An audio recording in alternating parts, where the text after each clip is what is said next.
नमस्कार दोस्तों, आज की कहानी बहुत ही रंगीन है जिसे सुनकर आपकी मन मचल उठेगा। तो कहानी को अंत तक जरूर सुने। मैं एक विधवा थी। मेरे पति की मौत 15 साल पहले ही हो गई थी। मेरा एक बेटा है, उसका नाम विमल है। 1 साल पहले उसकी शादी लता नाम की लड़की से हुई थी। रात भर विमल के साथ कमरे में रहकर मेरी बहू लता जब बाहर निकलती तब वह मुझको ऐसी निगाह से देखती थी जैसे मैं एक तरसती हुई औरत हूँ।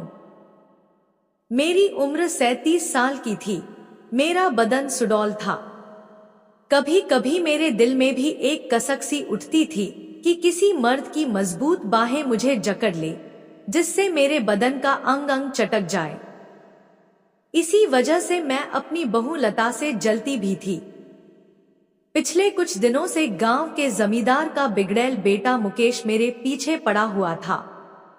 जब मैं खेत पर जाती तब मुंडेर पर बैठकर वह मुझे देखता रहता था। मुझको यह अच्छा लगता था और मैं जानबूझकर अपने कपड़े इस तरह ढीले छोड़ देती थी जिससे मेरे उभार दिखने लगते थे। लेकिन गांव और समाज की लाज के चलते मैं उसे अनदेखा करती थी। मुकेश को दीवाना करने के लिए इतना ही काफी था। मैं जानती थी मुकेश मेरे जिस्म से खेलना चाहता है। मन मेरा भी होता था, लेकिन समाज के डर से मैं अपनी इच्छा दबाकर रख देती। एक दिन शाम का समय था। हल्की बारिश शुरू हो गई थी। मैं सोच रही थी कि जमींदार के खेत की बई पूरी करके ही मैं घर जाऊं।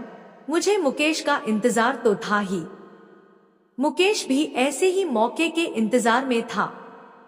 उसने पीछे से आकर मुझको जकड़ लिया। मैं कस मसाई और मैंने चिल्लाने की भी कोशिश की, लेकिन फिर मेरा बदन जो लंबे समय से इस जकड़न का इंतजार कर रहा था, वो निढाल हो गया। मुकेश के छुअन से मैं मदहोश होने लगी।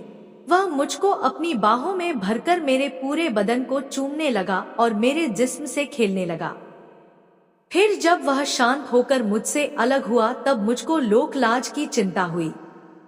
मैंने जैसे तैसे अपने को समेटा और जोर जोर से रोते हुए सरपंच के घर पहुंच गई और आप बीती सुनाने लगी।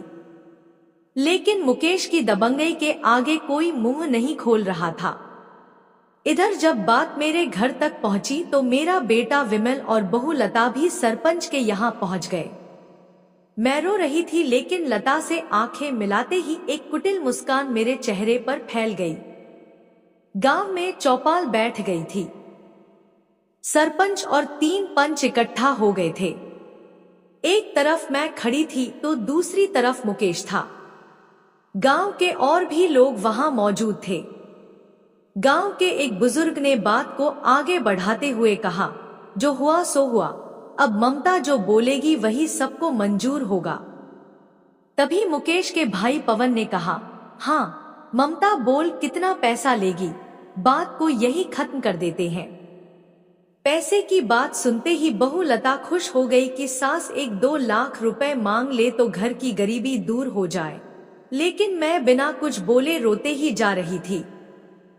जब सबने जोर दिया तब मैंने कहा, मेरी समझ में सरपंच जी मुकेश का जल्दी से ब्याह रचा दे, जिससे यह इधर उधर मुंह मारना बंद कर दे। मेरी बात पर सहमत तो सभी थे, पर मुकेश की हरकतों और बदनामी को देखते हुए भला कौन इसे अपनी बेटी देगा। इस बात पर सरपंच भी चुप हो गए। मुकेश अब 40 साल के आसपास हो चला था, इसलिए चाहता था कि घरवाली मिल जाए तो जिंदगी सुकून से कट जाए।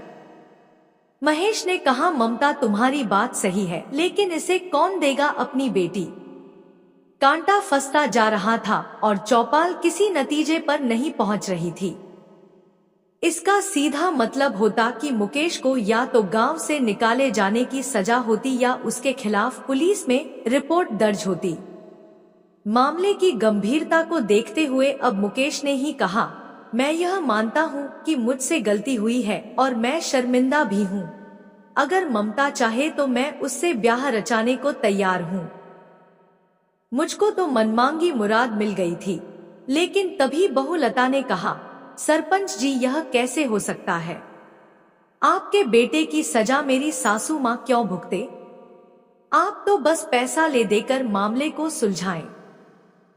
तब पवन ने कहा, हम ममता की बात सुनकर ही अपनी बात कहेंगे। मैंने कहा गांव की बात गांव में ही रहे, इसलिए मैं दिल से तो नहीं, लेकिन गांव की खातिर मुकेश का हाथ थामने को तैयार हूं। सरपंच और चौपाल ने चैन की सांस ली। मेरी बहू लता अपना सिर पकड़कर वहीं बैठ गई। वहीं बेटा विमल खुश था, क्योंकि उसकी मां को सहारा मिल गया था। अब मां का अकेलापन दूर हो जाएगा। थोड़े दिनों के बाद ही हम दोनों की चुपचाप शादी करा दी गई।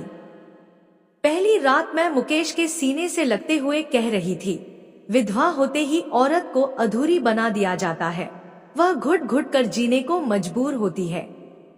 अरे अरमान तो उसके भी होते हैं, और फिर मेरी बहू लता, उसकी निगाहों ने हमेशा मेरी बेइज्जती की है। उसके लिए मेरी जलन ने ही हम दोनों को एक करने का काम किया है। खुशी में सराबोर मुकेश की मजबूत होती पकड़ मुझको जीने का संबल दे रही थी, और हम दोनों एक दूसरे से लिपट गए। जो खेत में हुआ था वही अब हुआ, पर अब हम दोनों को चिंता नहीं थी, क्योंकि मैं मुकेश की पत्नी जो थी। दोस्तों, क्या विधवा होना गुनाह है? क्या विधवा फिर शादी नहीं कर सकती? हमारे समाज को ऐना दिखना पड़ता है। खुश रहने का सबको हक है, विधवा हो या कोई लाचार हो। तो दोस्तों, यह कहानी यहीं पर खत्म होती है। आपको यह कहानी अच्छी लगी है तो इसे अपने दोस्तों के साथ शेयर करें और हमारे चैनल को सब्सक्राइब जरूर करें। धन्यवाद।